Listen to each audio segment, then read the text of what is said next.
Hey, what's up, everyone? Sean here with BlueRidgeSilverhound. Thank you guys for coming on board. A few dates belated, but we got it down here for you. This is the Monday market report for the week ending March 3rd, 2024. So this is all the sales reported up to Sunday, March 3rd on GreatCollections.com.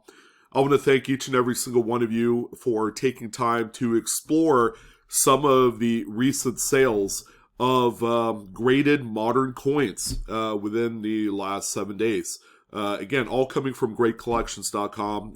They have probably one of the more reliable auctions week in and week out to help kind of show the data that we're following here. And the big reason why it's important to follow what's happening in the modern market is it kind of helps shape the entire landscape of what the hobby's doing, for crying out loud.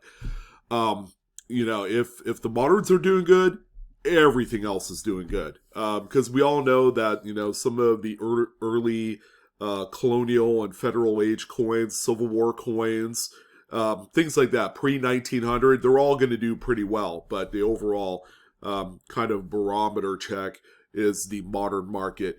And we have quite the stout list here for you today. We got 20 coins to talk about, a lot of great stuff. And again, if I hadn't said so before, we generally talk about coins from the year 1900 all the way up to the modern date. So you could very well easily see a coin dated 2024 on the list, and it would fall within range of what we're trying to achieve here.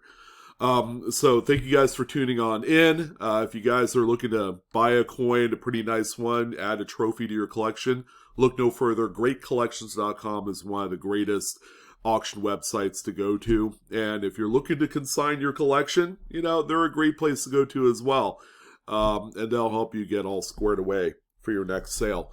All right, let's go ahead and start things off here with a little bit of a calendar of events. I had prefaced this before on the Pocket Change market report over the weekend, but I thought I'd let you know we have 2 shows this week, and then all next week we are off. No shows on Whatnot for next week. So tonight we are going to be on for the Mad March Coin and Currency Special Show. There's going to be a lot of affordable type coins for you guys to bid on.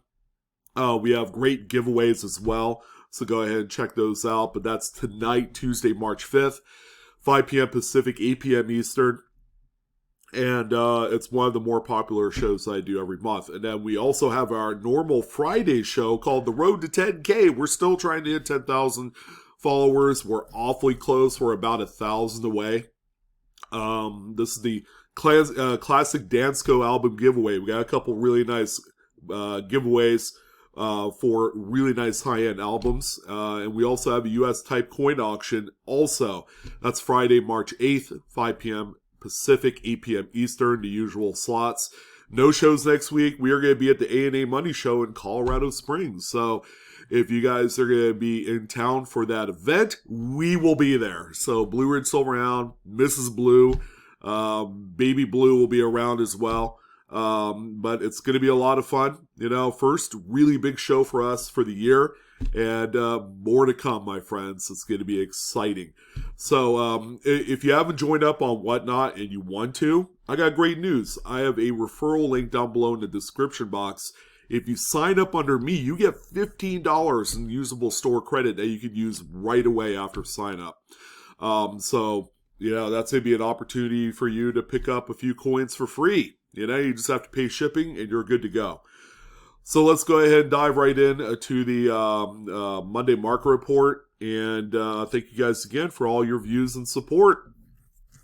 All right, so there's going to be a fair amount of what we call registry set caliber coins, okay? So there are collectors, and with the help of PCGS and NGC, there are collectors that assemble some of the finest grades of every single coin in existence. And that doesn't preclude the modern dates as well. 96D here, guys, is, when we look at it, wow, can't believe this thing's 28 years old. But it still accounts as a modern coin. It's actually quite common. Many millions, hundreds of millions of the state were produced back in the day. This particular one right here is the top of the class. PCGS gave this one to Mid-State 69 Red. The coin is a tick away from perfection, so there's not a whole lot that it needs. And as far as we know, there are no 70 grades on a lot of these later dated Lincolns. There's only a few dates that really have made it to 69 grade type levels. This particular coin right here, a pretty big star here this week with a sale of $4,083.66. This one was quite the shocker when I did see it, and it's pretty easy to see why. The registry set participants, they have deep pockets, and if you get 3 or 4 of them in a room trying to outbid each other, they could get pretty carried away, as you can see here. Next one here, another registry set coin, although not nearly as important as the previous one, but still one that doesn't come up in public auction that often, is a 1976 Philadelphia minted Lincoln Memorial set. This one PCGS gave a Mid-State 68 red grade to. It's quite clean, showing a lot of the really good luster that this date is known for. It's just really going to be ultimately up to planchette quality that kind of sways the point grade higher or lower here. This particular example ended up hammering for $3,862.12 over the weekend. We also have this beautiful 1949S. Now, this is a date that we've seen a number of times in very high grades. 68 is the top grade for a lot of these. This particular one, however, is graded by NGC, and it did get a 68 red grade. Now, compared to a much modern coin, right, the expectation level of overall quality is a little bit different here, all right? That 9060 that graded a 69 looks polarizingly different than, say, this 49S, where if we looked back 60 years ago, the quality control processes were a whole lot more different. It's a different time. Whereas a lot of the newer coins, the dies are computer generated and all that great stuff.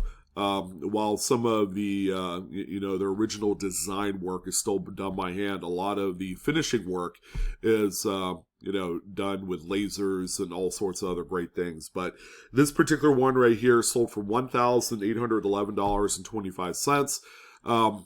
Apparently there are more of the 68s, and it's NGC graded, so people take these a little bit less seriously, but still a big chaser in a registry set. 1943, man, we gotta talk about one of these at least, a few times a month. The Steelies, they are popular, and every time I bring one up, they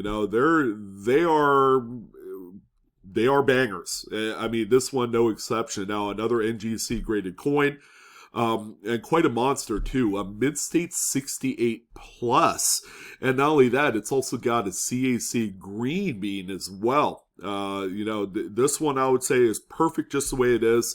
Some would say, oh, it's a crossover candidate. If it gets a 68 plus in a PCGS holder, it should be just as relevant. But, keeping it in this particular holder with the CAC green bean, is really not going to change so much if you got it graded by PCGS. So this one right here sold for $4,726.87. And again, one of the beauties, and it's a one-year type. People love this composition and what it stood for during a very tumultuous time.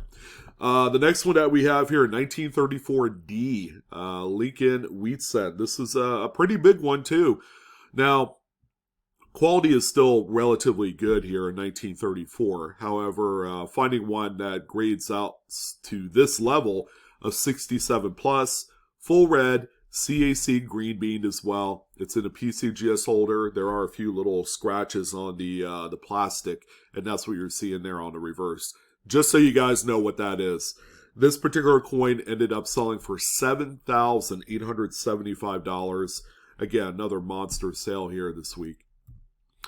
1924, so the older we get, regardless if it's Philadelphia, Denver, or San Francisco, all right, we kind of see differences in quality. The 20s were they were rife with all sorts of various production quality issues. So finding one that not only grades a full Mid-State red, but one that's nice enough to be suitable for a registry set can be a little bit challenging, and that's what we're seeing here with this 1924. NGC grade, Mid-State 67 red, and this one sold for $3,474.72. And the final 1 cent denomination here this week is going to be one of the big key dates. And again, seldom do we ever see a 1914D that grades high enough that it, deserves the attention that some of the other coins do. Generally, when we see a 1914D, they tend to fall in that kind of like good to XF range. A kind of like acceptable for a set type caliber coin. But what is this particular coin tailored toward? Investors, high-end collectors, not necessarily participating in a registry set. And then there is a registry set crowd. This one fits a wide gamut of different interests. This particular one, 65 plus, it is a brown designation, but it's gorgeous. CAC certified, $7,593.75. It's not the finest grade. It's not the most expensive we've seen, but for this price point, you'd be hard-pressed to get anything that is as fine for a key date. All right, now we're on to nickels. And, nickels have always long been a very controversial subject, okay? Mostly in part that there's a strike designation assigned to a lot of these. And that's what a lot of graders are gunning towards. Not graders in a sense of NGC or PCGS, but actual individuals that submit to the grading companies. And all they're looking for is the finest grade, number one. Number two, that strike designation. In this case, full steps is kind of like all or nothing on a lot of dates of Jefferson nickels. 82D, one of them right here. You wouldn't think so, but this is kind of a necessity in a lot of those high-end registries. This one is a 67 full stepper, all right? And this one showcases very nicely. It looks the part. It's got above average luster for the date. And this one sold for $2,025. And that's kind of par for the course for any 1980s Jefferson nickel. If it looks like this and it's got that full strike of the steps on the reverse, then you're going to be living large, because these typically sell for that kind of value.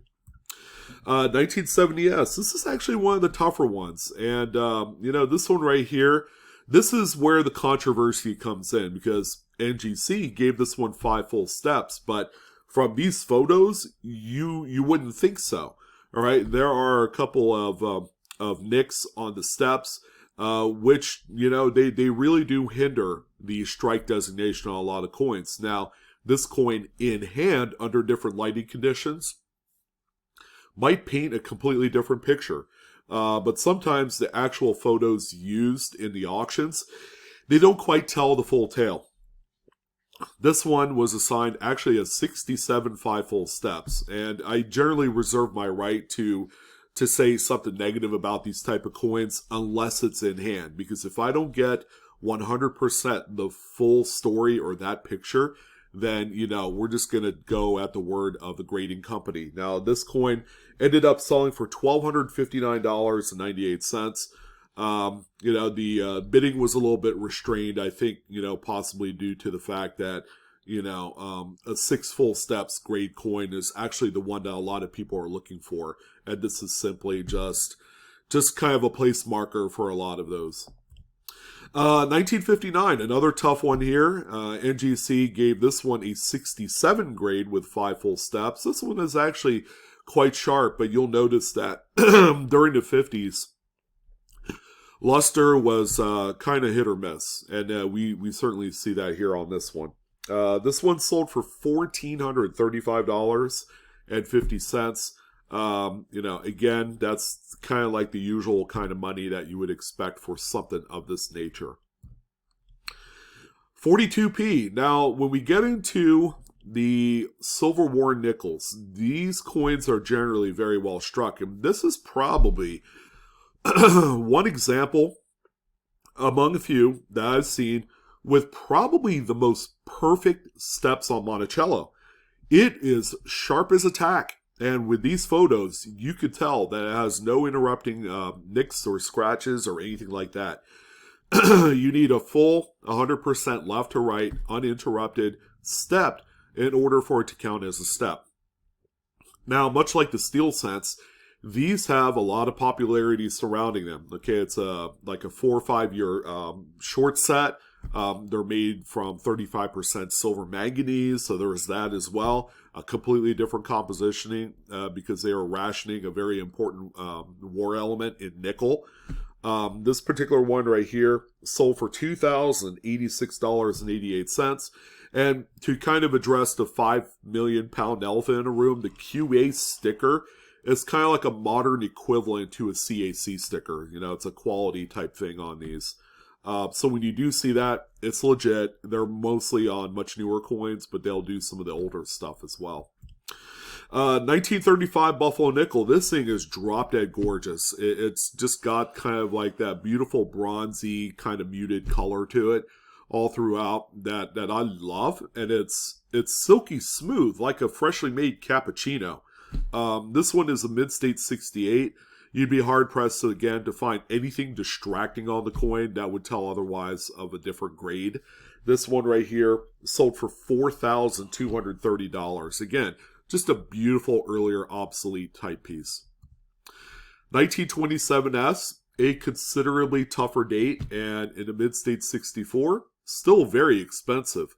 So we have this one here. Luster is incredibly muted, if non-existent, and that's kind of the norm with these mid-20s Buffalo Nickels. Again, we're talking the 20s. They were anything but roaring at the time for any mint production, and quality definitely did suffer. This one right here is sold for $3,431.25. Still a wildly expensive semi-key 1920s Buffalo Nickel. Yeah, this one right here, guys, this is kind of like the talk of the town. A 1963 Denver Roosevelt dime. You wouldn't put up high up on a pedestal of, like, you know, seriously living large type coins. You just don't, right? Because, you know, the last time I went through my dealer's stock of Roosevelt dimes, you know, by the bulk, you know, there were coins that look eerily similar to this, you know, with kind of like that goldish russet brown toning. Which is not everybody's cup of tea. They'll look at it and are like, I want to dip that thing immediately. But it's the toning that gives the originality, that original skin that collectors are looking for. And, you know, another thing, we talked about strike designation. This one doesn't have any. You know, this one is just a mid-state 68. No full split bands, nothing like that. Nothing to really hang your hat on. So, you know, is it really just the toning and that unbelievable high grade? You know, and 63D is probably one of those dates where strike designation is non-existent. So I'm happy to say, I guess, you know, this is a monster sale. $4,999.50 was the final sale price on this one. And again, there's a lot of things, a lot of question marks about this coin. Like, does the toning really support a $5,000 price tag for one of the more common dates of Roosevelt dimes, even toward the tail end of the silver era of regular circulating coinage? Here's a 53D. Now, this one I would say, and I'm going to assume that this is the type of coin that supports a much larger price tag. This one didn't quite fill the shoes of a 63D, but still, nonetheless, it's easy to see why this one's on the list. It's the crusty nature of the toning. This one sold for $2,415.38. Again, this is coming off of a PCGS Mid-State 68 full bands grade. So this one does have the strike designation attached to it. Beautiful Mercury dime. If you're all about color and, you know, it doesn't offend you, then this one is a beauty. 1944 Philly. That's it, you know. NGC Mid-State 68 full bands. And this one right here, I'm willing to bet, under the best lighting circumstances, is killer. This one sold for $3,178.12. And I'm going to say that this one certainly beats a lot of coins here this week that sold for more than that as far as like justification of the price tag. This one, fully justified. Great grade. The color, second to none. It's uber thick and crusty, and I love it. 42S, okay, a little bit of color on there, kind of like, it looks more like a watercolor painting than anything else. It's kind of got the brushstroke style of toning in certain areas, and it's not fully encompassing. Beautiful coin, NGC, Mid-State 68 star. The star denotes eye appeal. Full bands as well, very important and kind of tough on San Francisco minted coins of this time. $3,075.62 sale on this one. Oh boy, 63Ds, man. I tell you what, the 63Ds, the couple that we did have this week, geez. Again, this one here, the toning is the plus-sized addition to this coin. A lot of mossy greens with little hints of pink and magenta in there. It's beautiful. Good-looking coin. PCGS gave this one a 67 plus grade, CAC certified as well, and it sold for $3,712.50 over the weekend, and I couldn't be happier. 63D is actually kind of a tough date for this kind of grade, but the toning certainly did help prop up the numerical grade and probably gave it that plus designation as a whole. 54p, okay, not a rare date, but come on, guys. The original skin on this one, love it or hate it, adds all sorts of character and value to the coin. So if you're thinking about dipping one of these, don't, just go ahead, get it graded, sell it, and then reap the rewards, and buy the coins that you do like, or something else. Mid-State 67 plus, CAC sticker as well. Again, same narrative as the previous coin. This one sold for $1,941.75. And the final coin of the week is our one lone CAC-G graded example, 1952S this time around. Showing that CAC-G does grade tone coins. I actually have one on the way that I had purchased for myself that I am quite especially proud of, and I'll show it to you guys in a future video. But yeah, it's been speculated that CAC-G does not willy-nilly assign perfect grades or straight grades to any tone coin. There's just no guarantee there. They are truly grading like it's the 1980s all over again. They are kind of like they're staying course of what the grading kind of spectrum was back, when grading companies began to do their thing, because everybody was all on the same wavelength and everybody was grading very strict, according to public opinion. So this one here, Mid-State 68, it's a beaut, Clark, and it is. So a 52S with nothing else going for it other than, some color on there and a nice grade. This one ended at $3,947.62. Such a great way to end off the show. And it seems to me that the average sale price this week on the Monday Market Report is right around $3,400. That is crazy. We usually don't see that high of a that average price.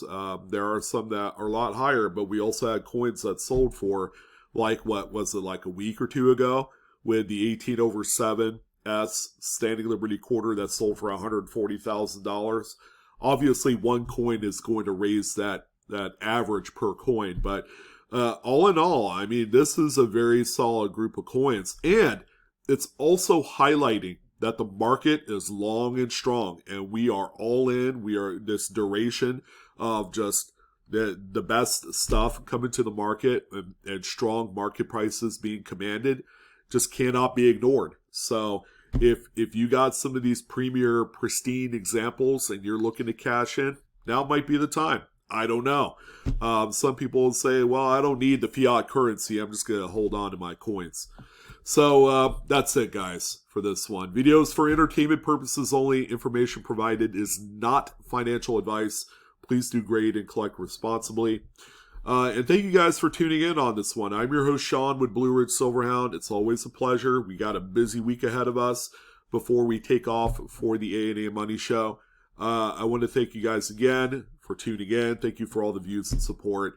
And don't forget to like, share, and subscribe to today's content and the channel if you haven't done so already. But this time, I bid you adieu. You guys take care. Have a great week.